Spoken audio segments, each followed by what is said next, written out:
Ayan, shout out kay Mark Team 1586. Isang Ilonggo na taga Iloilo. Ay, shout out sa Sir Mark Team 1586, no. So matagal ko nang hinahanap or inalala kung sino nga ba yung nag-comment tungkol sa Sinulog Cebu, Ati-Atihan and Dinagyang Festival. Kumbaga, dahil sa comment na yun, nabasa ko nga parang magandang trip to kasi siya, like parang hindi siya kailangan lilipad-lipad ba, parang isang bilihan lang ng ticket. Tapos mag-go all the way na tayo, no. So from Cebu to Dinagyang, parang ganun ba, no. Ang galing lang. Tapos hindi ko na mahanap yung pangalan hanggang kanina nitong time check tayo ha. It's the January 10, 2024, time check alas 4:21 ng hapon. So nakita ko yun, pangalan si Mark Team. Shout out sir, thank you. Maraming salamat sa iyong komento na yun. Dahil sa ginawa mong komento na yun ng Ati-Atihan, Dinagyang in Cebu, isa halos magkakalapit lang ho yung festival ho nila. Aba, so nakakatuwa. Maraming thank you ulit, no. So shout out. Na-influensyahan mo ako, no. Lupit ng ng iyong komento. Talagang nakuha mo ko doon. Ito na. Meron tayong ticket. So ma-witness natin talagang gusto ko ma-experience yung dalawang napakasikat na festivals dito sa buong Pilipinas, no. Yung Sinulog Festival, it's a cultural and religious festival. So Iloilo and Cebu. Anyway, so for this video, dito tayo ngayon sa may Davao City Riverside, Magallanes Riverside, Davao City. Magallanes, ito yung area na to dito, mga bahay-bahay. Yung mga nakatira dito sa mga bahay-bahay, ang tawag ng kanilang address is Magallanes Riverside. Dati wala pa tong riprap, no? Wala pa tong esplanade or riprap, di ba? Ano ba pinagkaiba ng riprap tsaka esplanade? Di ba ang riprap is commonly gawa talaga siya, purposes niyan is para sa anti-flood control, tama? Ang esplanade naman is dalawa, no. Park na siya, esplanade na siya, yung esplanade or riprap na anti-flood control, whatever. Basta dati wala tong ganito, no. Walang parang meron sigurong riprap pero manipis lang ho siya, tapos mababa. Pero ito ngayon talagang mataas talaga siya, na makapal ang riprap, na kaya niya talagang salagin yung napakalaking agos ng tubig baha, no. So floodway talaga to dito na area kung tutusin, kasi galing talaga siya sa bundok ng Davao region, Davao area. Tapos bababayan dito sa bukana ng Davao City papuntang Open Sea of Davao Gulf. Tapos yun, speaking of linis, i-compare ko siya sa i-compare ko siya sa Metro Manila River, yung kung tawagan natin Pasig River, di ba? Kung i-compare din natin sa Iloilo River, I'm not sure, no, kung sa Iloilo River, malinis naman ang Iloilo River. Yung point, yung linis is yung wala kang makikitang mga basura na halutang, to the point na may namimingwit, no, namimingwit ng isda. So I don't know kung yung isdang nabibingwit ho nila ipapakawalan din kagad nila, just like nung mga nakikita kong mga namimingwit sa ibang bansa like sa US, no. Kasi sa US, di ba, parang isa sa pinakasikat na libangan ng mga tao ron ay mamimingwit, no, sa lake, tapos or sa lawa or sa ilog. Tapos after nilang makuha yung yung mga isda, binibitawan din, no, pinapakawalan. So I don't know sa Iloilo, kasi may mga namimingwit doon, no, sa kanilang mga esplanade in mga parks, ang dami, lalo na doon sa may Mandurriao, sa may diversion road. Tapos malinis din yung tubig nila doon sa ilog nila, pero hindi talaga siya pala ilog, no, sa Iloilo City, kasi siya, yung kanilang river doon is talagang siya, parang point to point, east to coast, west to west, di ba? Basta yung dulo sa dulo ng ilog nila dagat pareha, no. Samantalang ito siya is coming from fresh water, no, galing sa pinakabundok, tapos bababa hanggang sa open sea ng Davao City. So speaking of linis, yan walang makikitang dumi dun sa Iloilo na lumulutang, no. For example, gaya nito, yan. So meron pala nakita parang dalawang plastic ng ng Coca-Cola bottle andun sa yung yung madilim yun na video. Meron nakita doon. Pero gabi na yun, pero siya malinaw, no. So malinis pa rin. So nga pala, so balikan natin yung sa ilog ng Iloilo. Yun bang nabibingwit ng mga isda doon, o baka may nanonood diyan na may kakilalang namimingwit ng isda sa may Iloilo River, Esplanade? Kung kinakain ba ninyo ang tawag nito, yung isda na nahuhuli. So dito sa Davao wala ako nakikitang namimingwit dito na area, pero meron akong nakikitang naliligo. O nga pala, nung mga last year, like mga December, November, merong balita sa Sunstar Davao. Sunstar Davao is isa talaga yan sa pinaka-trusted na news portal dito sa Davao. So, na mga nagbibigay din sila ng update and news dito sa mga ganap dito, no. Tapos ang sabi nila is parang ano yun, kula, ano yun? Ano ba tawag doon sa ano, yung mga bilang nung ano ba, yung dumi, yung parang E. coli ba tawag doon, bacteria E. coli, I don't know. So, paki-comment nga dyan. So, mataas daw ang ano, nakita dito sa nung sinusuri yung tubig. So, ibig sabihin hindi siya safe paliguan. Pero, yan, kita nyo naman mga bata, oh, talagang napaka-risky talaga ng pag mga bata, wala talagang ano yan, walang arte sa katawan, no. Walang arte sa balat yan, naliligo yan sila sa tubig sapa, tubig ilog, baha, tubig dagat yung nasa gilid ng ano ng mga coastal area na may maraming mga residente, mga kabahayan. So yun lang, balita ng ano pa ba mga ilog na nakikita ko dito sa Pilipinas so far, no? Sa Cagayan de Oro City, meron din silang ilog doon, no? Kaso nga lang hindi ko siya masyadong na-expose or na-explore. Although nung galing akong ano, Limkit Kay sa may ano yun, Limkit Kay na mall, no? Sa may Ayala ba yun, di ba? Limkit Kay sa Ayala sa Cagayan de Oro City. So makahiwa ko ng taxi papuntang SM Uptown. So na meron ho kami nadaanan doon na napakalaking ilog din, no? Na may mga tulay. So ang ilog naman nila doon ay hindi siya ano siya, ilog din siya na parang galing sa bukid din, no? Totoo, tama, parang talagang legit na galing bukid yun. Kaso nga lang ang kanilang gili, ang tubig nila ay kulay Ovaltine, no? Kasi lupa. Parang galing may para siguro merong soil erosion or that time baka merong ulan sa bukid kaya or sa bundok kaya yung tubig na inagos papuntang coastal area or sa open sea ng CDO ay kulay ano Ovaltine Ovaltine, no. So parang medyo may basta Ovaltine. Tapos dito naman sa Davao may pagkakataon din naman na itong ilog namin ho dito is yun ang kulay Ovaltine din siya kapag may ulan, may bagyo doon sa bundok na area ng Davao City, like from Marilog or somewhere, basta bundok. Tapos ngayon, kung makikita ho nyo dito, kapag maganda naman yung temperatura, yung klima, ibig ko sabihin maganda yung walang ulan, no? So ito yung hitsura ng Davao City River.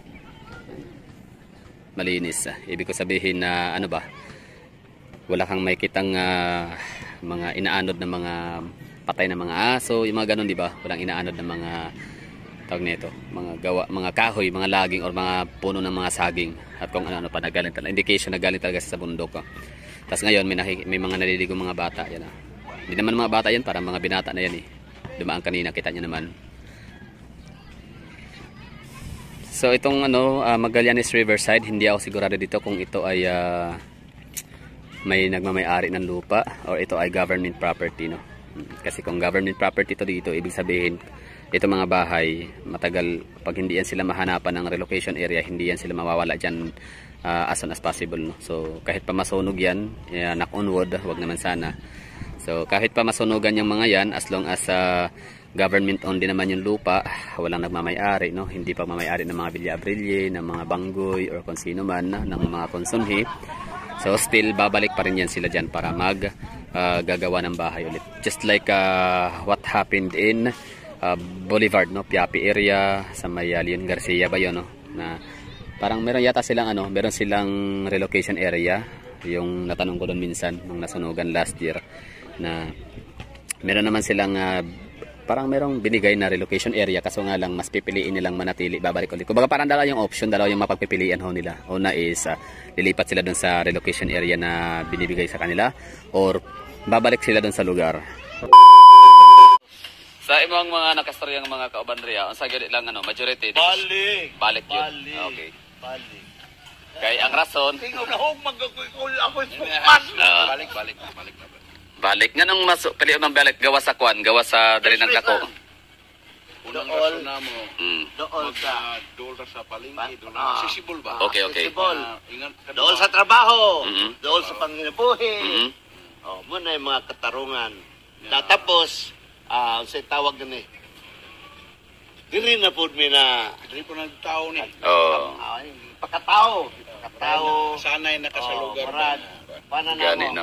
Isod mag-adjust. Para sa nanay sentimental value Yan. napamahal May na. napamahal, may sentimental value na. Tubig ni sa una karon wala kita. Oo. Abunado na gud. Ano sir? Apit po na lumos. Ligo. Ng kinatatayuan ng bahay nila, pero mayroong usapan, no, parang may pipirmahan sila na agreement na kung yung bahay mo na kinatatayuan mo na nasunog tapos babahayan mo ulit, pwede yon. Pero kung sakaling maaapakan siya, madadaanan, masasagasaan siya ng road widening or ng daan, no? Kasi yung area na yun sa Boulevard, ano siya, no? Hindi siya tawag nito, hindi siya i-declare as parang i-award siya, no, ng gobyerno ng Davao sa mga tao na nakatira. Kasi yun naman talaga ang common scenario sa Davao City, yung mga tinatawag nating mga informal settlers, yung mga tinatawag nating yun, no? O, di ba? So, yung mga informal settlers o kung tawagin, no, since wala naman talaga nagmamayaring private citizen or private individual or private entity o kahit na sinong tao, so ibibigay ng gobyerno, i-award siya, no? Tapos yun, yung masasagasaan nga lang sa kalsada, kasi parang gagawin siyang parang subdivision, di ba? Yung subdivision is by block, bahay, tapos tapatan, talikudan, tapos yan, kalye. So kung madadaanan na naman ng kalsada, so wala nang magagawa ang gobyerno doon kasi hindi natin tanggap yung yung relocation, mas pinili nilang mamahay doon ulit. Yan lang. Tapos yan, so itong maging SIR. So sa mga taga Davao dyan na expert, paki-comment nga dyan kung ito bang nasa likod ho natin. Ito likod natin na Magallanes Riverside na mga kabahayan ay ano ba siya? Siya ba ay informal settlers, government owned, or mayroong nagmamay-ari, hindi lang sila pinaalis, no? Kagaya no sa may Matina Gravahan, pamamay-ari siya ng mga Villa Abril family, pero hindi na sila pinaalis kasi dinunit na siya ng mga anak-anakan ng mga Villa Abril family. So same din ba dito sa SIR Matina phase 1, phase 2, phase 3? Let me know in the comment box, mga hagala. Tapos yun, under construction ng natin dito, yung ating esplanade or riprap or flood control, kung ano man tawag dyan sa mga naka-simento, no, sa gilid ng ilog ho natin.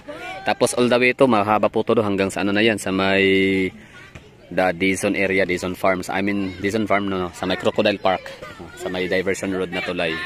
So, yun, si Dizon pala, no, yung may-ari ng Dizon Farm, yung mga Pumilo, Dizon Pumilo, tapos na Crocodile Park, no, na ano pala siya, na disgrasya.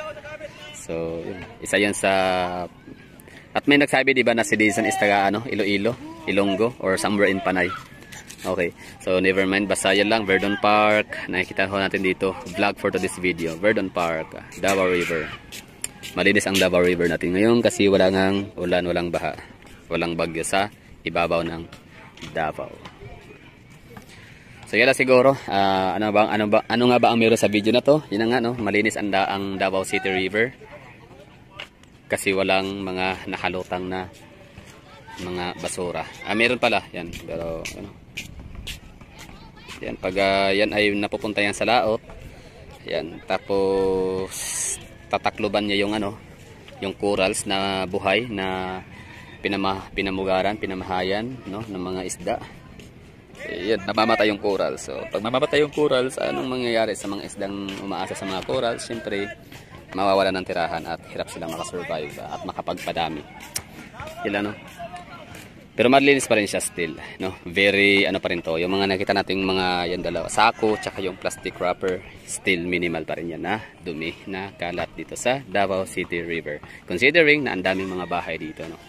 Thousands of residences within the area. So, yun lang. Ano pa ba yun? Ulitin ko lang, ha. Ano ba yung ilog na nakita ko sa buong Pilipinas? Yun nga ang Pasig River na nagsisimula sa San Mateo, Rodriguez Rizal, San Mateo Rizal, Marikina City, tapos Pasig City. Yun. So, yun yung ilog nila doon, tsaka ilog ng Iloilo, tapos CDO, no? Cagayan de Oro City, tsaka to. So, far malinis siya. Ang linis dito is siya, tubig tabang galing bundok sa Iloilo. I doubt kung kaya bang maliguan. Paki-comment nga dyan mga Ilonggos, mga kapatid natin, mga kababayan, mga kagalang mga taga Iloilo, kung yung inyo bang ilog sa Iloilo City ay mayroon ba kayong nakikitang mga taong naliligo, no? Kasi malinis din ang lugar, walang mga basura na kalutang. Tapos may namimingwit, no, may mga buhay na isda. Galing. So dito sa Davao may naliligo, no? So ibig sabihin malinis. Hindi naman yung mga batang gusgusin, mga binata ngayon, mga binata maarte na dapat yan, diba? Naguglota na yan, no? Gumagamit din ng mga sabong pampakinis ng balat. Pero sila yan, tumatalon pa rin, nag-i-enjoy sila sa ilog natin dito. Na kahit pa yan, yan yung mga butas na yan galing yan sa kabahayan mula dito, di ba? Mga CR. Good luck na lang, no? So that's all for today's video. Thank you for watching, and once again, Happy New Year pa rin, no? Kasi it's January 10 na. Ingat, halong kamuda, amping, stay safe and bye bye.